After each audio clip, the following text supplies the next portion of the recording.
Hello viewers, आज हम एक इम्पॉर्टेंट टॉपिक पे आपसे बात करने जा रहे हैं।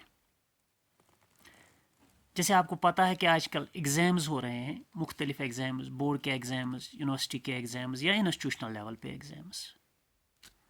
अक्सर देखा गया है कि एग्ज़ाम्स के बाद जब रिज़ल्ट्स आते हैं तो बहुत सारे बच्चे, यानी मेजॉरिटी की अगर हम बात करें, वो अपने मार्क्स से खुश नहीं होते हैं। उनको लगता है कि उन्होंने जितना लिखा है उतने मार्क्स उनको नहीं मिले हैं। और बाज़ अवक़ात ये भी देखा जाता है कि जिन बच्चों के पास नॉलेज ज़्यादा होता है उन्हें उस लेवल से मार्क्स नहीं मिलते हैं। और कभी कभार ये भी लगता है कि कंपैरेटिवली जिन बच्चों के पास नॉलेज कम ही होता है वो अच्छे मार्क्स लाते हैं। दरअसल नॉलेज होना एक बात है और एग्ज़ाम्स में गुड सिक्योर करना दूसरी बात है। क्योंकि एग्जामिनेशन एक अलग पहलू है और नॉलेज होना दूसरा पहलू है।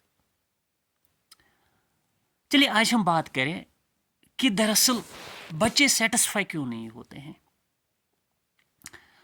हर किसी एग्ज़ाम में अगर हम डिस्क्रिप्टिव एग्ज़ाम की बात करें तो जो सबसे इम्पॉर्टेंट पॉइंट होता है वो होता है understanding of the question paper, कि बच्चे ने क्वेश्चन पेपर को कितना अंडरस्टैंड किया है।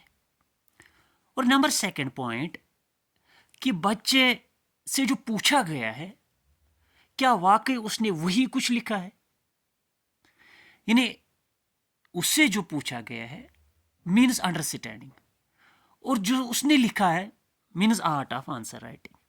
ये दो इंपॉर्टेंट पॉइंट्स है हर किसी डिस्क्रिप्टिव एग्जाम में, कि क्वेश्चन पेपर को अंडरस्टैंड करना और जो कुछ उससे पूछा गया है उसी के मुताबिक अपना आंसर डिज़ाइन करना। जो डिस्क्रिप्टिव एग्जाम्स होते हैं, डिस्क्रिप्टिव एग्जाम्स में मुख्तलिफ किस्म के क्वेश्चन पूछे जाते हैं, जैसे long answer type questions, short answer type questions, very short answer type questions और मल्टीपल चॉइस टाइप क्वेश्चंस। इन डिफरेंट क्वेश्चंस का मकसद यही होता है कि क्या बच्चा अपने नॉलेज को short, concise, long, to the point, क्या इस तरीके से वो अपने नॉलेज को क्या प्रेजेंट कर सकता है, means presentation. So understanding of question paper, that is first point. Number second, that is art of answer writing. And number third, that is presentation. अगर इन तीन पॉइंट्स पे बच्चा क्लियर है कि उसने वाकई क्वेश्चन पेपर को अंडरस्टैंड किया है, वाकई उसको पता है कि जो उससे पूछा गया है उसने बिल्कुल वही कुछ लिखा है, और उसने अपने नॉलेज को उसी अंदाज में प्रेजेंट किया है जिस अंदाज में उसे पूछा गया है, तो मुझे लगता है कि फिर बच्चे को कोई शिकायत नहीं रहेगी। हम एक सैम्पल पेपर को लेंगे और हम कोशिश करेंगे कि इस सैम्पल पेपर को हम थोड़ा बहुत एक्सप्लेन करें कि असल में क्या पूछा गया है और क्या वाकई हमने उसी के मुताबिक अपना आंसर डिज़ाइन किया है। सैम्पल के तौर पे आपके सामने एसएसटी क्लास 10th का क्वेश्चन पेपर है। Short answer type questions, marks हैं 3 काली, हर किसी क्वेश्चन के 3-3 मार्क्स से। तो इसका माने है कि कम से कम आपको इस क्वेश्चन के आंसर में 3 पॉइंट्स लिखने हैं, 3 बातें आपको पता होनी चाहिए। आपसे क्वेश्चन पूछा गया है why Indians were outraged by the Rowlatt Act. Rowlatt Act आपसे नहीं पूछा गया है, आपसे पूछा गया है कि इंडियंस क्यों एंग्री थे। आपको अपने सपोर्ट में 3 पॉइंट्स कम से कम लिखने हैं, आपको 3 मार्क्स मिलेंगे। तो यहाँ पे बच्चे गलती करते हैं, वो पहले रोवाल्ट एक्ट को एक्सप्लेन करते हैं, उसके बाद वो जब रोवाल्ट एक्चुअल जो क्वेश्चन उनसे पूछा गया है जब वो लिखते हैं तो वो एक ही पॉइंट लिखते हैं या 2 ही पॉइंट लिखते हैं, तो मार्क्स उनको 2 ही मिलते हैं। लेकिन बच्चे को लगता है कि उसने 3 पेजेस लिखे हैं, क्योंकि उससे जो पूछा गया था शायद वो उससे डिविएट हुआ है। या आपसे क्वेश्चन पूछा गया है, explain the 3 types of movements or flows within international economic exchange, find one example of each type of flow which involved India and Indians and write a short account of it. पहले आपको 3 types of moments लिखने हैं, फिर आपको एक example each type की देनी है, इन्हें हर किसी टाइप की एक एक एग्जाम्पल देनी है, और उसका शॉर्ट अकाउंट देना है। इन्हें पूरा क्वेश्चन पढ़ना है आपको। या आपसे क्वेश्चन पूछा गया है, question number 4, explain the consequences of great depression. Great depression आपसे नहीं पूछा गया है, सिर्फ आपको कॉन्सिक्वेंसेज लिखने हैं, वो भी 3 ही खाली। आप 10 लिखोगे तब भी आपको 3 ही पॉइंट्स मिलेंगे, लेकिन उससे नुकसान ये होगा कि आपका टाइम ज़ाया हो जाएगा, वेस्ट होगा। और टाइम को मैनेज करना भी एग्जामिनेशन में एक बहुत बड़ी स्किल होती है। आपसे क्वेश्चन पूछा गया है, describe the 4 different types of coal found in India. Describe 4 लिखने हैं, चारों को डिस्क्राइब करना है। तो या describe the important features of rice cultivation. Important features rice cultivation के, फीचर्स खाली फीचर्स, और वो भी डिस्क्राइब करने हैं वो फीचर्स। तो हमने जो कहा कि क्वेश्चन पेपर को अंडरस्टैंड करना है और जो आपसे पूछा गया है वही लिखना है।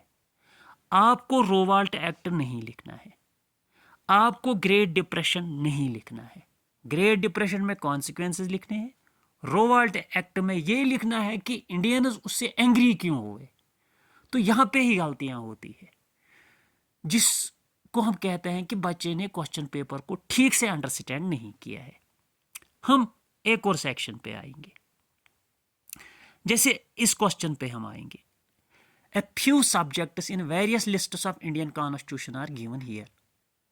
नीचे लिखा गया है defence, police, agriculture, education, banking, forests, communication, trade, marriages.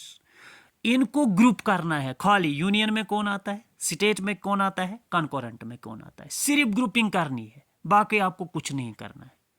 आपसे क्वेश्चन पूछा गया है, explain the challenges faced by the political parties. Challenges आपसे पॉलिटिकल पार्टीज नहीं पूछी गई है, आपको पॉलिटिकल पार्टीज का नाम नहीं लिखना है, आपको पॉलिटिकल पार्टीज की ग्रुपिंग नहीं लिखनी है, सिर्फ चैलेंजेस उनको कौन से फेस होते हैं। आपसे पूछा गया है, mention different aspects of life in which womens are discriminated. यानी आपको उन एस्पेक्ट्स पे बात करनी है जहां आपको लगता है कि वीमेन्स डिस्क्रिमिनेट होते हैं। तो हमारा मकसद ये है कि लिखना वही है जो आपसे पूछा गया है। अच्छा, हम एक और क्वेश्चन पे आते हैं, एक और सेक्शन पे आते हैं, जैसे लॉन्ग आंसर टाइप सेक्शन होता है, मार्क्स होते हैं 5। यहां आपका आंसर शॉर्ट आंसर टाइप से ज्यादा होना चाहिए, ज्यादा इन द सेंस कि आपको इसके मुतालिक ज्यादा पॉइंट्स पता होने चाहिए। आपसे पूछा गया है, briefly trace the process of German unification. आपको जर्मन यूनिफिकेशन की इंपॉर्टेंट पॉइंट्स लिखने हैं। प्रोसेस यानी जर्मन यूनिफिकेशन कैसे हुई, स्टार्ट कैसे हुई, फिर पहले स्टेप पे क्या हुआ, सेकंड स्टेप पे क्या हुआ, थर्ड स्टेप पे क्या हुआ, फोर्थ स्टेप पे क्या हुआ, और फाइनल यूनिफिकेशन कैसे हुई। क्वेश्चन है यूनिफिकेशन ऑफ द जर्मनी। अच्छा, एक और क्वेश्चन हम लेते हैं, question 13, name the soils found in India. पहले आपको लिखने हैं कि मेजर सॉइल्स कौन कौन से हैं इंडिया में जो पाए जाते हैं, फिर डिस्कस एनी वन, डिस्कस करनी है एक ही। यहां आपको सारे डिस्कस नहीं करने हैं, अब सारे डिस्कस करने पे जाओगे तो आपका टाइम वेस्ट होगा। जिसने एक ही डिस्कस की होगी उसको भी उतने ही पॉइंट्स मिलेंगे, अब सारे डिस्कस करोगे आपको ही उतने मार्क्स मिलेंगे। लेकिन जिसने एक ही डिस्कस की होगी उसका टाइम बचा होगा, यानी उसने वो टाइम दूसरे क्वेश्चंस पे सर्व किया होगा। जिसने सबको डिस्कस किया होगा उसका टाइम ज़्यादा होगा, ज़ाया होगा, और लास्ट में शायद वो पूरे क्वेश्चन पेपर को अटेम्प्ट नहीं कर पा सकेगा। अच्छा, इसी तरीके से हम लेंगे क्वेश्चन नंबर 15 को, how does horticulture contribute to the state economy. हमें लिखना है कि हॉर्टिकल्चर का कंट्रीब्यूशन कितना है इकोनॉमी में। हमें हॉर्टिकल्चर फीचर्स नहीं लिखने हैं, हमें हॉर्टिकल्चर डिस्क्राइब नहीं करना है, हमें सिर्फ इतना लिखना है कि हॉर्टिकल्चर के कंट्रीब्यूशन कितना है इकोनॉमी में। देखिए, ऐसे क्वेश्चंस पे बच्चे सब कुछ लिखते हैं, लेकिन जो उनसे पूछा जाता है, जो उनसे पूछा गया है, शायद वो कुछ नहीं लिखते हैं। तो यही मकसद है कि क्वेश्चंस को अंडरस्टैंड करना है, और अंडरस्टैंड करने के बाद जो पूछा गया है वाकई वही कुछ उन्होंने लिखा है। अगर इन चीज़ों का ख्याल एग्जाम्स में रखा जाए तो मुझे लगता है कि फिर कोई प्रॉब्लम नहीं रहेगी। एक और सेक्शन होता है एसएसटी में मैप बेस्ड, जैसे क्वेश्चन नंबर 17 है, in an outline map of India locate and label the following sea ports. एक तो इनको लोकेट करना है, मैप पे दिखाना है दीनदयाल पोर्ट कहाँ पे है, मैंगलोर पोर्ट कहाँ पे है, मैरमिगांव कहाँ पे है, मुंबई कहाँ पे है, कोची कहाँ पे है। लेकिन साथ ही क्या लिखा है, लेबल, मीन्स आपको इन पे फिर एक एक दो दो लाइन्स लिखने हैं। तो क्वेश्चन को देखना है कि पूछा क्या गया है। पूछा गया है लोकेट भी कीजिए और लेबल भी कीजिए, फिर लिखिए भी इस पे कुछ। तो यही होता है understanding of the question paper, जो इसके डिफरेंट सेक्शंस होते हैं, long answer, short answer, very short answer. तो एक और हमारा सेक्शन होता है जिसे हम मल्टीपल चॉइस कहते हैं। मल्टीपल चॉइस में डिफरेंट पैटर्न के क्वेश्चन होते हैं। जैसे इस क्वेश्चन में पूछा गया है कि नेपोलियन कोड कब इंट्रोड्यूस किया गया, सीधे क्रोनोलॉजी का क्वेश्चन है। या नीचे जो मोमेंट्स दिए गए हैं उनमें से लिखना है कि non cooperation this quite India 1942 में कौन सा मोमेंट स्टार्ट हुआ था। या इन क्वेश्चन में ये भी पूछा जाता है dash dash was the literary journal of national this cultural Congress. या इसमें ऐसे भी पूछे जाते हैं कि Banihal town was constructed in 1960, ये ट्रू है या फॉल्स है। मल्टीपल चॉइस क्वेश्चंस के मुतालिक मैं एक बात आपसे शेयर करूं कि इन क्वेश्चंस में जितनी इन्फॉर्मेशन आपको होगी उतना आप इसके साथ जस्टिस कर सकते हो, कि आपको पता होना चाहिए, आपने ज़्यादा पढ़ा हुआ हो इन क्वेश्चंस के मुतालिक, यानी इन्फॉर्मेशन ज़्यादा होनी चाहिए।